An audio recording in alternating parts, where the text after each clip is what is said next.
வணக்கம். மாலை முரசு செய்திகளை விரிவாக பார்ப்பதற்கு முன் தலைப்புச் செய்திகளை பார்க்கலாம்.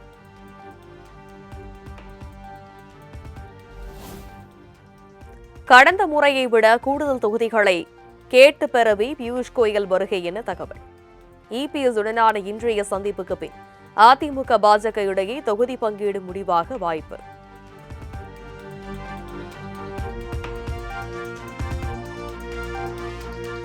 தமிழக பாஜக தலைமை அலுவலகத்திற்கு அதிமுக முன்னாள் அமைச்சர் கடம்பூர் ராஜு வருகை. மேலிட இணை பொறுப்பாளர் அர்ஜுன் ராம் மேக்வால், நைனா நாகேந்திரன் ஆகியோரும் வருகை தந்த நிலையில் முக்கிய ஆலோசனை.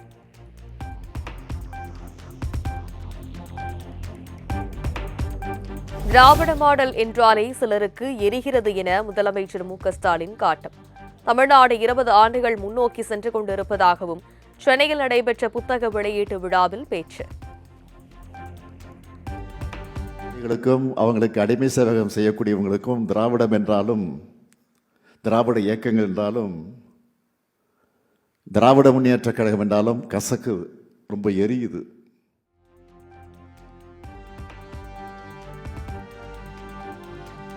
பொதுக்குழுவை கூட்டவும் அதற்கு தலைமை ஏற்கவும் அன்புமணியை தவிர வேறு யாருக்கும் அதிகாரம் இல்லை.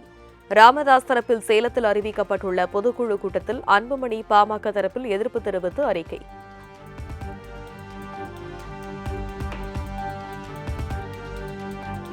தமிழக வெற்றிக் கழகத்தின் அடுத்த கட்ட மாவட்ட செயலாளர்கள் பட்டியலை இன்று விஜய் வெளியிட உள்ளதாக தகவல். தவேக தலைமை அலுவலகம் முன் முதன்முறையாக பெண் பவுன்சர்கள் பாதுகாப்பு பணியில் களமிறக்கம்.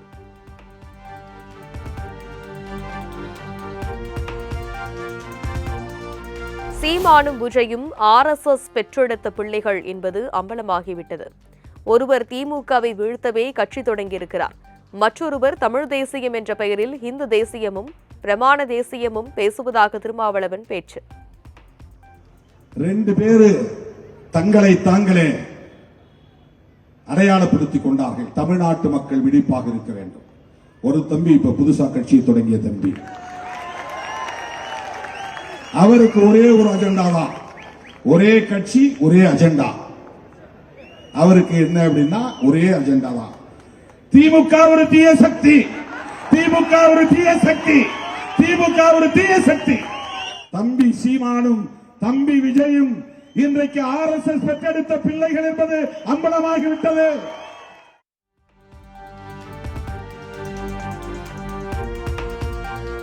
தவேக தலைவர் விஜய் வந்துதான் தேசிய ஜனநாயக கூட்டணி வெற்றி பெற வேண்டும் என்ற நிலை இல்லை. திமுகவை வெல்ல வேண்டும் என்ற அவரது நோக்கம் நிறைவேற இன்னொரு பலத்துடன் சேர வேண்டும் என தமிழிசை சவுந்தரராஜன் அட்வைஸ். சொல்றது அழைப்பில்ல, அவர் இல்லாம நாங்க ஜெயிப்போம். அவருக்குள்ள கடமையை நான் சொல்றேன். அவரு என்ன நிலைக்கு வந்தாரோ நாங்க ஜெயிச்சிருவோம். நான் மறுபடியும் சொல்றேன், விஜய் வந்துதான் தேசிய ஜனநாயக கூட்டணி வெற்றி பெற வேண்டும் என்று இல்லை. தேசிய ஜனநாயக கூட்டணி எங்களுக்கும் பலம் இருக்கிறது, திமுக பலவீனமாக இருக்கிறது, நாங்கள் வெற்றி பெறுவோம். நான் விஜய்க்கு அட்வைஸ் சொல்றேன், என்னன்னா உங்க நோக்கம் நிறைவேற வேண்டும் என்றால், நீங்கள் பலம் பெற வேண்டும் என்றால் இன்னொரு பலத்தோடு நீங்க சேரணுமே தவிர, அதனால்தான் நான் ஒரு பேட்டியில தெளிவா சொல்லியிருந்தேன், தம்பி விஜய் எங்க கூட சேர்ந்தா நல்லது, இல்லைன்னா நீங்க தனியா சாதிக்க முடியாது என்பதை அவருக்கு நான் எச்சரிக்கிறேன்.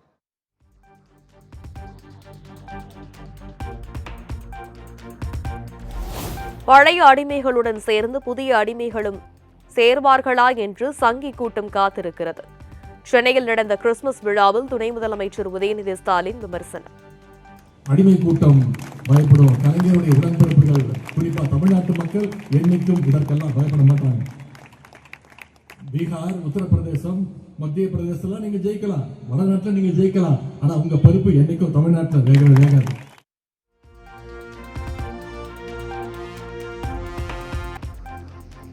தமிழ்நாடு அமைதியான மாநிலமாகவும் பெண்களுக்கு பாதுகாப்பான மாநிலமாகவும் திகழ்ந்து வருகிறது.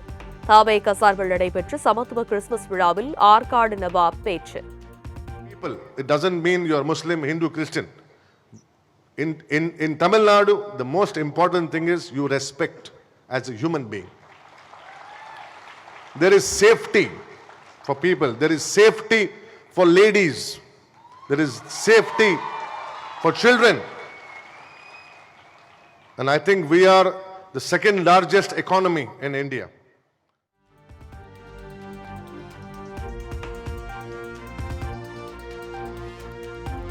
எஸ்ஐஆருக்கு பிறகு வாக்காளர் பட்டியலில் தங்களது பெயரை சேர்க்க இதுவரை 92,626 பேர் விண்ணப்பம். வரைவு வாக்காளர் பட்டியல் வெளியான நிலையில் விவரங்களை வெளியிட்டது தேர்தல் ஆணையம்.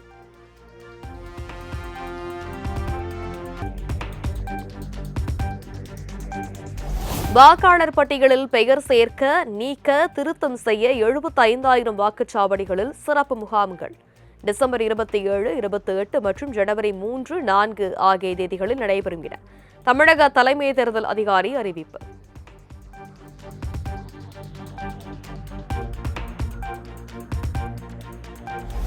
(2026) சட்டமன்ற தேர்தலில் அதிமுக சார்பில் போட்டியிடுவதற்கு போட்டி போட்டு விருப்ப மனுவை வாங்கிய நிர்வாகிகள் சென்னை ராயப்பேட்டையில் உள்ள தலைமை அலுவலகத்தில் விருப்ப மனுவை திரும்ப வழங்க இன்று கடைசி நாள்.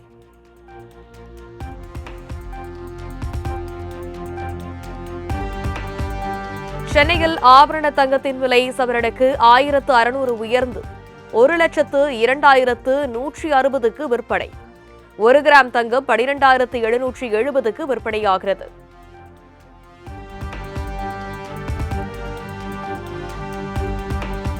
இன்று ஒரே நாளில் வெள்ளி விலை கிலோவுக்கு 3,000 ரூபாய் அதிகரித்து 2,34,000க்கு விற்பனை. கடந்த 3 நாட்களில் மட்டும் கிலோவுக்கு 8,000 ரூபாய் உயர்ந்து நாள்தோறும் புதிய உச்சம்.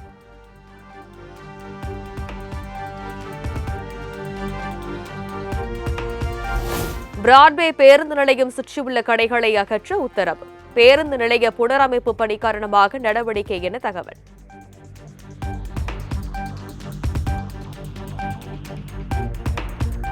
செங்கல்பட்டு மாவட்டம் கூடுவாஞ்சேரி அருகே போராட்டத்தில் ஈடுபட்ட செவிலியர்கள் வலுக்கட்டாயமாக கைது. ஆரம்ப சுகாதார மையத்தில் போராட்டத்தை தொடங்க வந்தபோது தடுத்து நிறுத்தி கைது செய்தது காவல்துறை.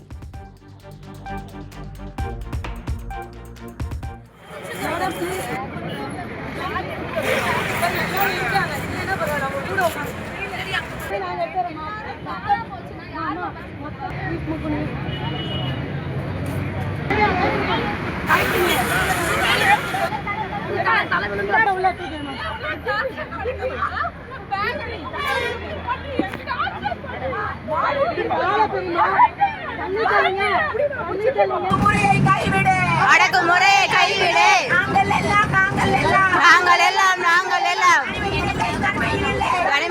தனிமையில் இல்லை.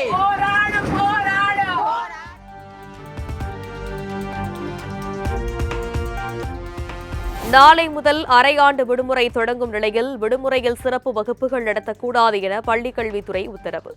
நீர்நிலைகளுக்கு பெற்றோர்கள் மாணவர்களை அழைத்து செல்ல வேண்டாம் எனவும் அறிவுறுத்தல்.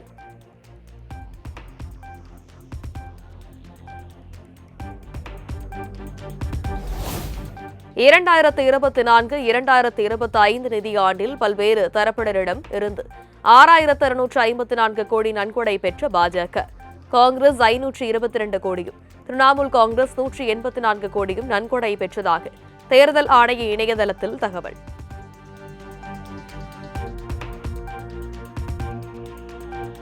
கேரளாவில் சில தனியார் பள்ளிகள் கிறிஸ்துமஸ் கொண்டாட்டங்களுக்கு தடை விதித்ததுக்கு அம்மாநில முதலமைச்சர் பினராயி விஜயன் எச்சரிக்கை.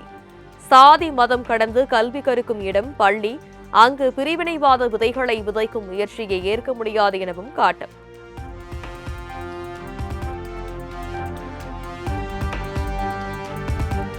புதுச்சேரியில் கிறிஸ்துமஸ் புத்தாண்டு கொண்டாட்டத்தை ஒட்டி தங்கும் விடுதி உரிமையாளருக்கு கட்டுப்பாடுகள் விதிப்பு.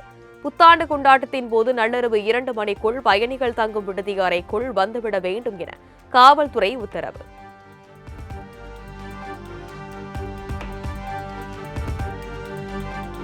புதுச்சேரி அரசியலில் பெரும் பரபரப்பை ஏற்படுத்திய போலி மருந்து விவகாரம். சிபிஐ மற்றும் என்ஐஏ விசாரணைக்கு துணைநிலை ஆளுநர் கைலாஷ்நாதன் பரிந்துரை.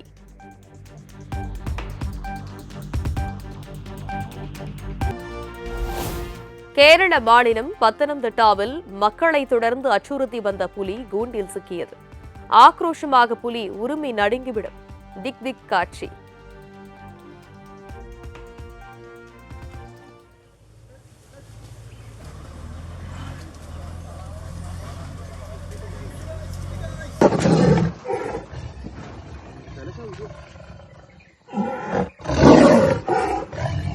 എടുത്തവരെ മാറിക്കോ. ഓക്കെ.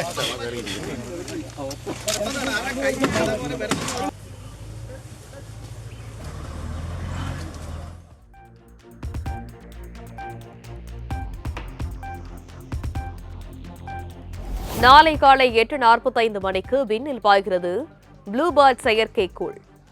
இறுதிக்கட்ட பணிக்கான 24 மணி நேர கவுண்டவுன் இன்று காலை 8:54 மணிக்கு தொடங்குவதாக இஸ்ரோ அறிவிப்பு.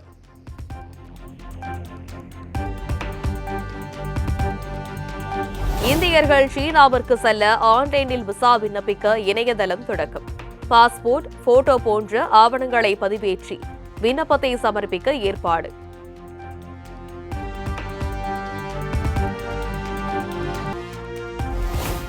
நடிகர் மாதவனின் அனுமதியின்றி அவரது பெயர், புகைப்படம், உருவத்தை பயன்படுத்த டெல்லி உயர்நீதிமன்றம் தடை விதிப்பு. டீப் ஃபேக் வீடியோ மூலம் தனது உருவம் தவறாக பயன்படுத்தப்பட்டதை எதிர்த்து மாதவன் தொடர்ந்த வழக்கில் உத்தரவு.